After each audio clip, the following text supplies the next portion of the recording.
before there were borders, before there were maps, before the land was renamed and divided by foreign tongues. There was earth, there was forest, there was silence.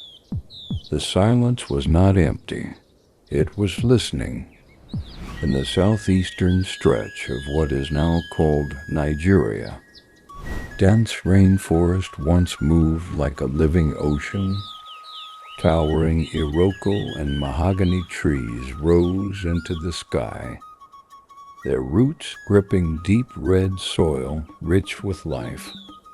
Mist gathered at dawn, suspended between earth and sky, as if the land itself exhaled slowly each morning. This was Ela, the land, and in Igbo thought, Ela Buendiyu, the land is life. Rivers carved through the terrain with quiet persistence. The Niger, the Anambra, smaller tributaries winding through valleys and thick vegetation. These waters did more than flow. They connected, they nourished, they sustained settlement. The soil was fertile. Yam would grow here, cocoyam, oil palm. Life did not struggle against this land. It partnered with it. Geography shapes civilization long before politics ever does. And this geography, dense, layered, protective, did something unique. It encouraged community over empire. It favored village networks over towering capitals. It protected identity. There were no vast stone cities rising above the trees, no singular throne dominating the horizon. Instead, there were clusters of settlements, autonomous, self-sustaining, interconnected, ordered but differently. Long before the word Igbo became a collective identity, these communities existed. They farmed, they traded, they worshipped, they remembered. Identity did not begin with a name. It began with relationship to land, to lineage, to spirit. The spirit and the physical world, they were not separate realms. They were intertwined. The land was not a possession. It was sacred. It was living memory. The sacredness of the earth, and from this sacred soil, a people emerged, not suddenly, not dramatically, but gradually, over generations, through cultivation, through ritual, through story. Because before ink recorded history, memory carried it. Story is life. And the story of this land is older than the name by which we know it today. You are hearing the echoes of Isla, the history of Igbo civilization, stories carried across generations by our ancestors. Here history meets memory, and myth walks beside truth. This journey is created from a deep passion to preserve and share the story of the Igbo people. If these stories speak to you, your support truly means a lot. Tell us in the comments, where in the world are you watching from? We would love to know how far the echoes of Ela are reaching. Subscribe to the channel, like this video, and share your thoughts below. Listen closely. The land still remembers. For generations, the story of this land lived in memory, in ritual, in inheritance, in names passed from father to child. But memory alone is not enough for the modern world. not ruins of towering stone cities, not broken walls of a forgotten empire. The modern world demands evidence. And then, beneath the soil, something was found. Bronze cast with extraordinary detail. Something quieter, but far more precise. Intricate metalwork, delicate patterns woven into solid form. Technical mastery hidden beneath layers of earth for centuries. These were not crude objects. They were intentional, sophisticated, refined. When examined more closely, the truth became undeniable. These artifacts dated back more than 1,000 years, long before colonial contact, long before European trade reshaped West Africa. The soil had preserved proof. The place of discovery would come to be known as Igbo-Ukwu. What was uncovered there challenged outdated assumptions about African civilizations. The level of bronze casting revealed a people who understood metallurgy at a remarkable level. Complex alloy mixtures, advanced casting methods, artistic precision. This was not accidental craftsmanship. It was institutional knowledge, passed down, refined over generations. And metal does not refine itself. Skill implies system. System implies structure. Structure implies civilization. Civilization was not imported here. It emerged here. The discovery forced historians to reconsider long-held narratives. Narratives that once underestimated the technological and artistic capacity of societies south of the Sahara.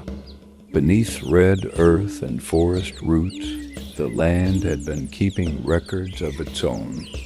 The soil remembered what the world had overlooked. And if such sophistication existed in metal, what then existed in governance? In spirituality? In social order? The answers would not be found in conquest. They would be found in something far more unusual.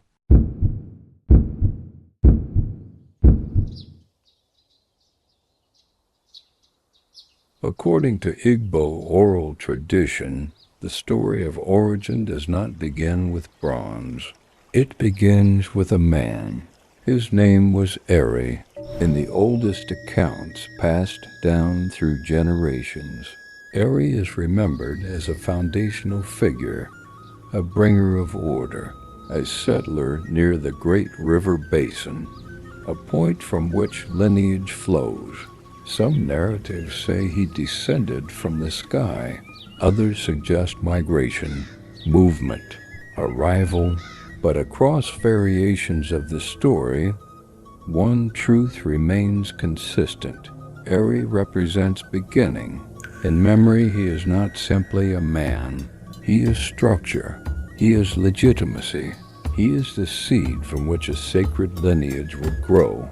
The land near the Anambra River basin becomes central in this narrative.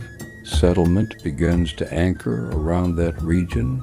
Authority begins to organize not through conquest, but through ritual. History, as written, cannot fully verify the literal details of Nri's arrival. But history does not dismiss memory either, because in many civilizations, myth is not fiction. It is coded philosophy. The Nri narrative establishes something critical in Igbo thought. That order flows from sacred legitimacy, not from force. From Nri, lineage traditions speak of descendants. Among them, the line that would influence what later becomes known as Nri. This emerging center would not build walls. It would not raise armies.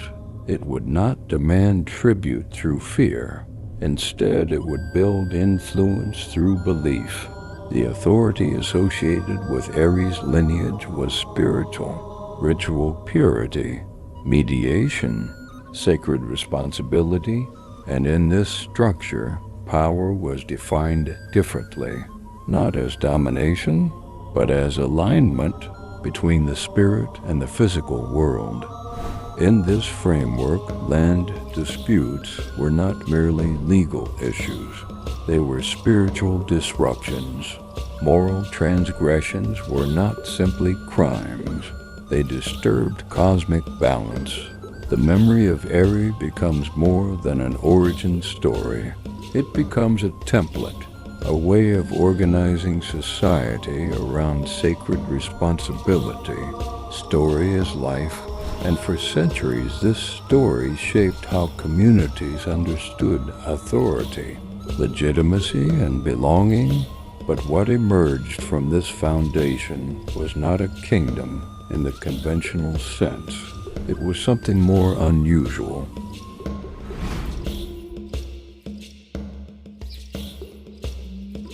From the lineage associated with Eri, a system began to take shape. It would later be known as Nri, but unlike the empires rising elsewhere across the continent, Nri did not expand through warfare. It did not carve territory with iron blades.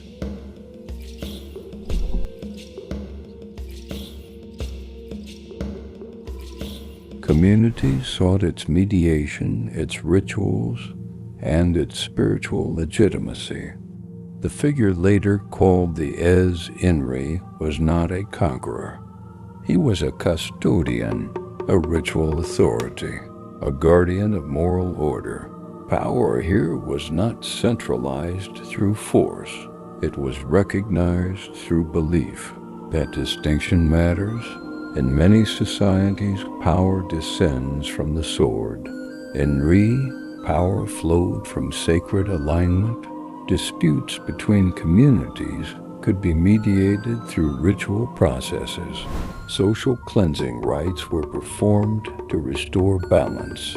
Titles were conferred not for military dominance, but for moral standing. This was governance without a standing army, without imperial conquest, without a single crown ruling over all Igbo land. The broader society operated through councils, through elders, through age grade systems, and through consensus. They were not without order. They were ordered differently. Stateless does not mean chaotic. Decentralized does not mean primitive. It means power is distributed. It means authority must be earned. It means community precedes empire. Long before, colonial administrators misunderstood these systems, and long before foreign narratives labeled them fragmented, a structure existed, a rhythm, a philosophy, a civilization rooted in Ala. So Ala, the sacredness of the land, before the maps, before the missionaries, before the word Igbo became a fixed category in colonial records, there was land, there was memory, there was structure, and from that foundation, a people would endure. This is only the beginning.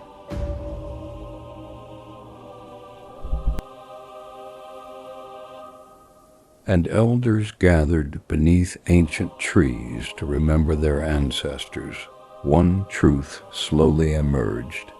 The world of the Igbo was never only the world of men. Beyond the forests and rivers, beyond the sky of the rising sun, there existed an unseen order, a vast spiritual universe where the Creator, the earth, the sun, the spirits, and humanity were all connected. But who was the great creator the Igbo called Chukwu? Why was the earth itself revered as Ala, guardian of morality? Why did the rising sun, Enyanwu, stand as a witness to truth? In the next episode, we step into the hidden architecture of this ancient belief system, Igbo cosmology, a worldview older than kingdoms, deeper than myth, and powerful enough to shape an entire civilization.